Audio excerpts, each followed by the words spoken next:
제85편 고라 자손의 시. 인도자를 따라 부르는 노래.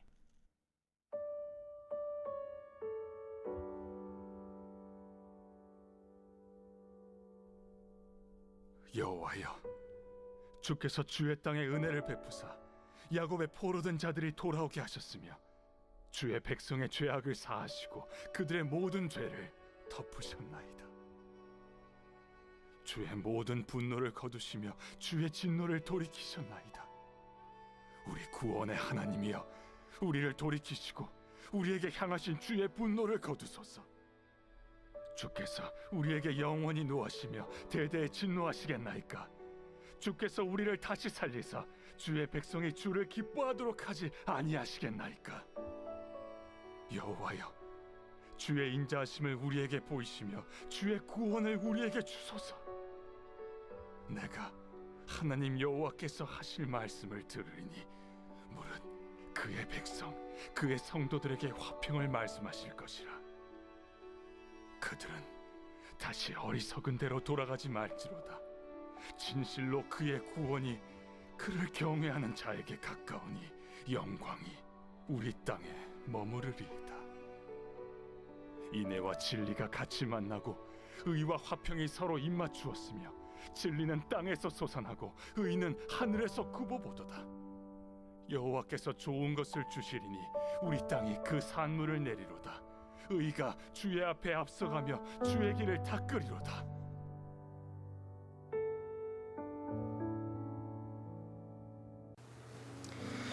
오늘 시편 85편은 조금 아쉽다는 마음이 드네요. 이렇게 듣다 보니까 좀 짧기도 하고. 오늘 이 시편 85편의 배경은 이스라엘 백성들이 바벨론에서 포로 생활하고 다시금 때가 되어서 고국으로 돌아오는 것에 대한 감사의 찬양시로 알려지고 있습니다. 이것을 알 수 있는 것이 오늘 1절을 다시 보시면 이렇게 시작이 됩니다. 여호와여, 주께서 주의 땅에 은혜를 베푸사 야곱의 포로된 자들이 돌아오게 하셨으며 라고 되어 있죠. 그리고 이어지는 2절에 보니까 주의 백성의 죄악을 사하시고 그들의 모든 죄를 덮으셨나이다 라고 했습니다. 하나님께서 모든 징계를 멈추시고 또 사죄의 은총을 베푸신 것에 대한 감사의 찬양이죠. 그리고 이제 밑으로 나오는 내용을 보면 이전에 완전히 방치되다시피 했던 이제 조국을 보면서 온전한 회복을 바라는 염원하는 기도가 이제 쭉 나오게 됩니다.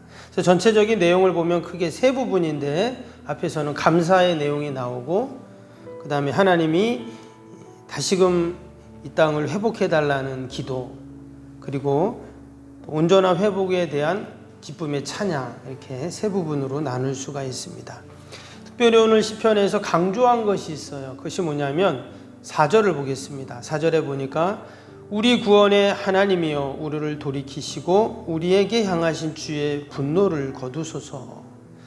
여기 보니까 하나님을 우리 구원의 하나님이여 라고 부르고 있죠. 7절에도 보시면 7절 끝부분에 주의 구원을 우리에게 주소서. 또 9절에도 보면 진실로 그의 구원이 그를 경외하는 자에게 가까우니 라고 했어요.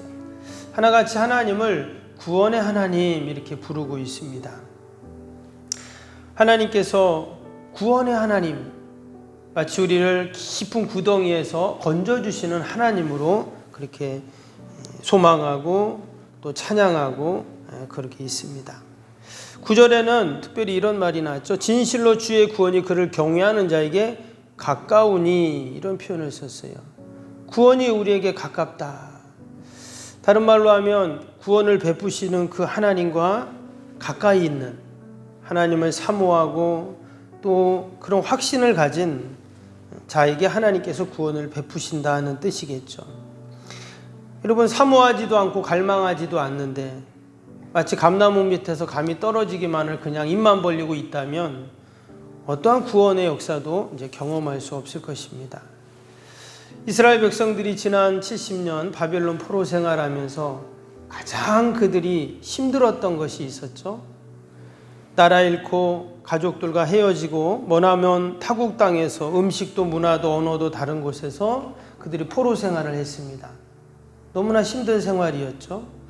그런데 그들에게 가장 힘들었던 것은 따로 있었습니다. 우리가 어제 84편에서도 함께 보았지만 그들이 가장 갈망하고 사모했던 것은 뭐냐? 바로 성전이었습니다. 다른 곳에서 백날 첫날 있는 것보다 성전의 문지기로 하루를 있더라도 내가 성전에 있고 싶습니다. 이런 고백을 했던 그 시편 기자의 고백을 우리가 어제 보았는데요. 지금 오늘 이 85편에서도 이방 땅에서 포로 생활하면서 힘들고 어려움이 참 많았지만 가장 힘들었던 것, 성전에 가지 못하는 것이었어요.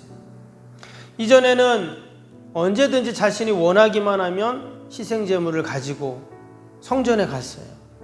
거기 가서 하나님께 제사를 드리면서 사죄의 은총을 경험하고 또 기도하면 하나님이 그 은혜와 은총을 또 베풀어 주시고 또 감사해서 하나님을 찬양하면서 이제 집으로 돌아갔어요. 늘 그들은 그런 삶을 살았습니다. 그런데 지금은 어때요? 포로로 나라가 망하고 포로로 끌려오니까 하나님과의 그런 소통의 통로가 완전히 차단이 되어버렸어요. 아무리 성전에 가고 싶어도 갈 수가 없는 것이죠. 하루, 이틀, 한 달, 1년, 무려 70여 년이 그렇게 지나 버린 것입니다. 그러니까 사람들 마음속에 어떤 마음이 있어요? 아, 성전에 가고 싶다. 하나님 앞에 가서 예배드리고 싶다. 이런 마음이 막 생기는 거예요. 여러분, 사람이 그렇잖아요. 사람이 흔할 때는 어떻습니까? 별거 아니에요. 근데 없으면 어때요? 이게 아쉽거든요. 없으면 아쉽고 귀해지는 법이거든요. 지금 바벨론에 살고 있는 이스라엘 백성들이 그러한 마음인 겁니다. 그런데 어느 날 황제가 칙령을 딱 발표했죠. 모든 제국의 포로들은 고국으로 돌아가라. 이런 법을 딱 제정을 한 겁니다. 그래서 이것을 우리는 유앙겔리온, 복음이라고 그렇게 이제 말을 합니다. 꿈에도 상상할 수 없었던 소식이 전해진 거죠. 그래서 지금 이것도 오늘 85편도 바벨론 포로에서 돌아온 백성들의 감사 찬양이지만 시편 126편도 그때의 기쁨을 표현한 내용이 나옵니다. 시편 126편 보면 제가 한번 읽어드리면 여호와께서 시온의 포로를 돌려보내실 때에 우리는 꿈꾸는 것 같았도다. 그때 우리 입에는 웃음이 가득하고 우리 혀에는 찬양이 찼었도다. 정말 얼굴에 미소가 지어지고 웃을 수밖에 없는, 야, 참 하나님의 역사가 놀랍구나. 어떻게 이렇게 하셨지? 하면서 그들이 고국으로 돌아왔던 것을 표현한 시편이 있죠. 오늘 이 85편도 마찬가지입니다. 어떻게 하나님께서 이런 놀라운 구원의 역사를 이루시는가? 정말 구원의 하나님 찬양합니다. 이렇게 고백하는 거예요. 오늘 1절에서 3절 다시 한번 그런 배경을 생각하면서 다시 한번 읽어보시면 여호와여 주께서 주의 땅에 은혜를 베푸사 야곱의 포로된 자들이 돌아오게 하셨습니다. 하나님께서 주의 땅에 은혜를 베푸셨다 그랬어요. 여러분, 하나님께서 우리 석병 땅에 은혜를 베푸실 줄로 믿습니다. 우리의 일터, 우리의 가정, 내가 머무는 땅에 하나님의 은혜를 팍하게 부어주셔야 돼요. 아멘. 그럴 때 하나님께서 우리 주의 백성들이 감사하고 찬양하죠. 하나님을 더 영광 돌리게 됩니다. 2절에도 보니까 주의 백성의 죄악을 사하시고 모든 죄를 덮으셨나이다. 저는 2절 말씀을 이렇게 묵상을 하면서 하나님께서 모든 죄를 덮으셨다 이랬어요. 여러분, 사람들은 어떻습니까? 덮어있는 것도 다 들춰봐요. 꺼내봅니다. 네가 예전에 이런 죄를 지었지? 응? 네가 이런 일을 했지?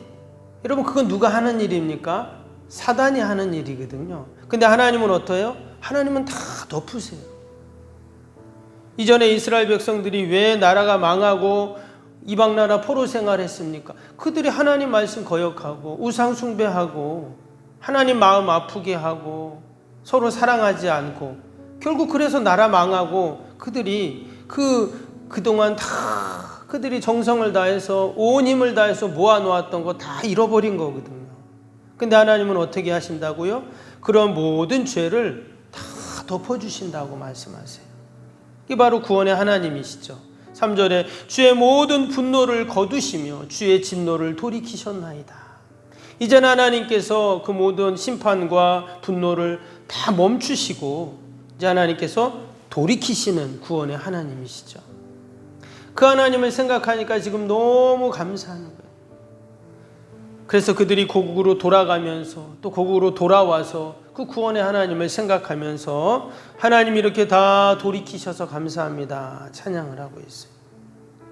여러분, 하나님은 구원의 하나님이시고 우리의 모든 죄를 덮어주시는 분이시고 다 돌이켜주시는 우리 하나님이신 줄로 믿습니다.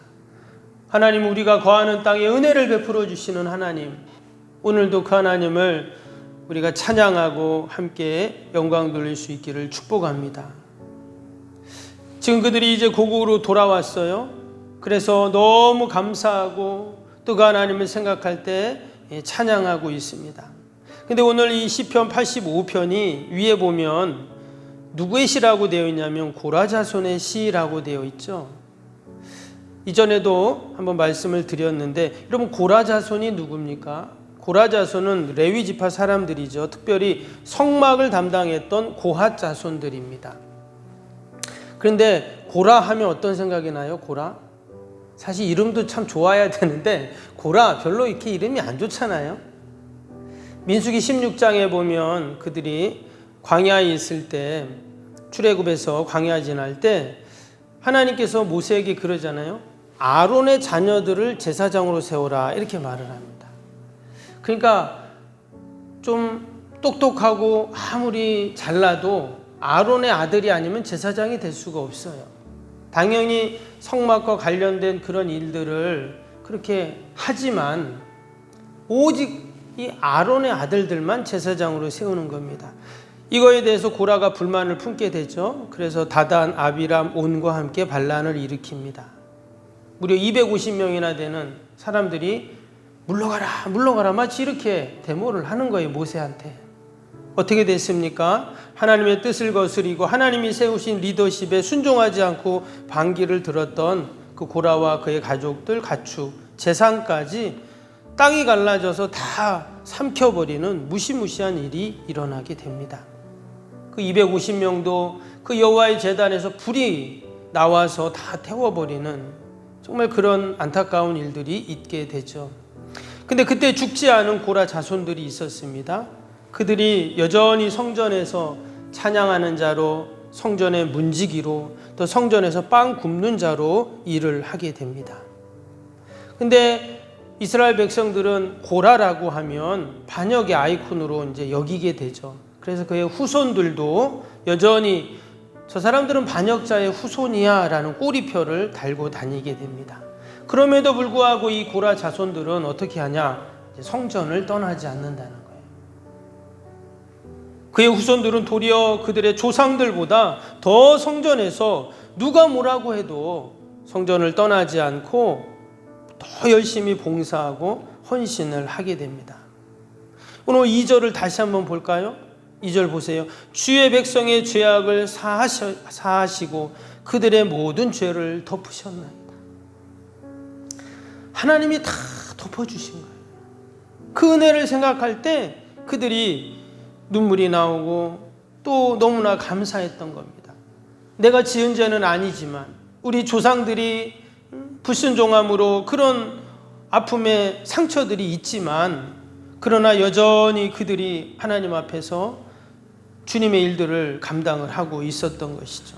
이제 시간이 지나 나라가 망하고 기약 없는 포로 생활을 하게 되었습니다. 그런데도 하나님께서 다시금 그들을 고향 땅으로 돌아가게 하시고 성전으로 갈 수 있는 은혜를 베풀어 주셨습니다.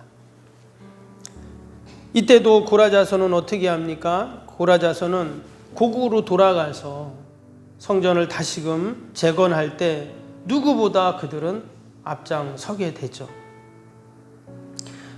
오늘 8절 말씀을 보겠습니다. 8절에 보니까 내가 하나님 여호와께서 하실 말씀을 들으리니 무릇 그의 백성 그의 성도들에게 화평을 말씀하실 것이라 그들은 다시 어리석은 대로 돌아가지 말지로다.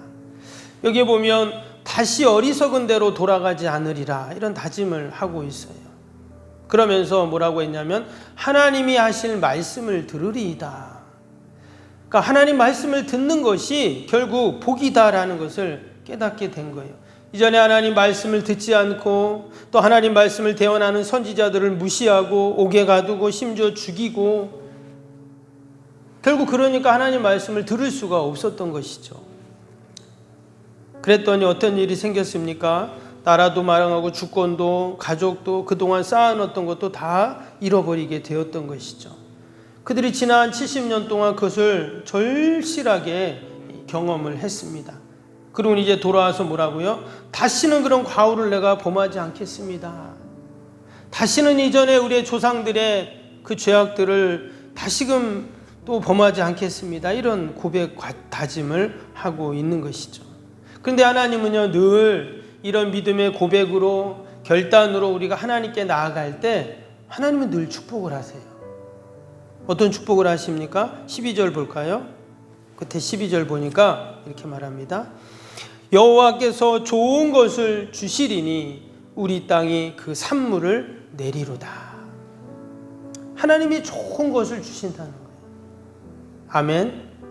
하나님이 좋은 것을 주신대요. 9절에서 11절도 한번 봅니다. 진실로 그의 구원이 그를 경외하는 자에게 가까우니 영광이 우리 땅에 머무르리이다.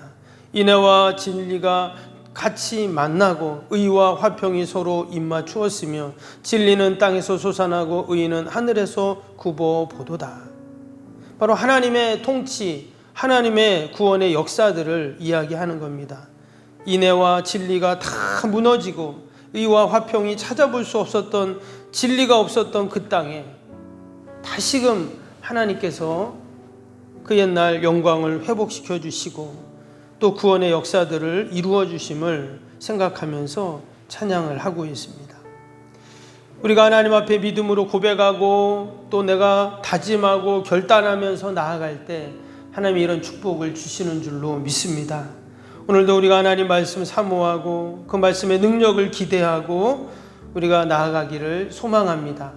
하나님은 반드시 고라자손의 씨가 바로 우리의 씨가 되고 그 고백이 우리의 고백이 되어서 하나님이 오늘도 좋은 것을 주시고 우리가 거하는 땅에서 그 산물이 나오는 여러분 은혜와 복이 있을 줄로 믿습니다. 우리 함께 새 성전 건축을 위한 기도하겠습니다. 수요일 기도입니다. 46번부터 60번까지 쓰임받는 교회를 위한 기도. 46번부터 60번까지입니다. 신실한 그리스도의 제자를 끊임없이 재생산하는 생명의 공동체가 되게 하옵소서. 아멘. 주님의 마음으로 성도들을 섬길 수 있는 평신도 지도자들이 세워지게 하옵소서. 아멘. 세워진 평신도 지도자들이 자신의 은사를 따라 교회를 섬기게 하옵소서. 아멘. 부흥의 새 시대를 준비하며 다음 세대를 책임지는 교회가 되게 하옵소서. 아멘. 복음의 능력으로 통일 한국과 글로벌 시대를 감당할 다음 세대를 준비하게 하옵소서. 아멘. 다음 세대들이 성경적인 가치관으로 무장되어 열방을 품고 나아가게 하옵소서. 아멘.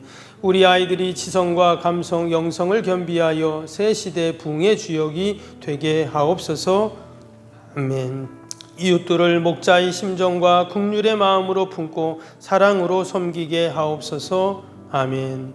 교회가 지역사회 주민들의 소통의 장소로 아름답게 사용되게 하옵소서. 아멘. 늘 섬김의 자리에 있게 하시고 지역의 자랑이 되는 교회가 되게 하옵소서. 아멘. 지역교회와 협력하여 함께 부흥하고 포항 성시와의 쓰임받게 하옵소서. 아멘. 온 성도들에게 구령의 열정이 불타게 하시고 영혼 구원에 힘쓰게 하옵소서. 아멘. 주님의 지상명령을 수행하며 주님의 소원을 이루어드리는 교회가 되게 하옵소서. 아멘. 세계복음화를 위해 더 많은 선교사와 선교주를 품고 섬기게 하옵소서. 아멘. 새성전 건축이 열방의 구원을 위해 거룩한 선교센터가 되게 하옵소서. 아멘. 예수님의 이름으로 기도합니다. 아멘. 사랑과 은혜가 충만하신 하나님 아버지, 오늘도 구원의 하나님께서 우리의 가정과 주님의 교회와 또 이 나라 민족을 구원해 주실 줄로 믿습니다. 우리의 모든 연약함을 아시오니 하나님께 다 올려드리게 하여 주시고 하나님께서 사하시고 덮어주시고 돌이켜주시는 은혜를 찬양케 하여 주옵소서. 하나님, 오늘도 우리의 연약한 육신을 꼭 붙잡아 주시고 또 어려움을 당한 우리 이웃들 보살펴 주시어서 늘 하늘의 은혜가 넘치게 하여 주옵소서. 회복의 은총을 더하여 주옵소서. 소생되고 살아나는 은혜들이 있게 하여 주옵소서. 아버지, 특별히 수재로 어려움을 당한 많은 이웃들이 있습니다. 하나님, 그들을 긍휼히 불쌍히 여겨주시고 아버지 더 어려움 당하지 않도록 아버지 빨리 회복되고 또 아버지 다 복구되어질 수 있도록 하나님 위로하시고 하나님의 은혜를 베풀어 주옵소서. 오늘도 우리의 가정 일터 또 주님의 교회 요양원 꼭 지켜주시고 어둠의 영이 일절 틈타지 않도록 보호하여 주옵소서. 귀한 새벽에도 하나님께 올려드리는 모든 새성전 건축의 기도의 제목들이 하늘에 상달되고 아름답게 열매 맺게 하여 주옵소서. 오직 하나님 구원하여 주시고 하나님의 은혜 가운데 늘 찬양케 하여 주옵소서. 감사하며 예수님의 이름으로 기도하옵나이다. 아멘. 하늘에 계신 우리 아버지, 아버지의 이름을 거룩하게 하시며 아버지의 나라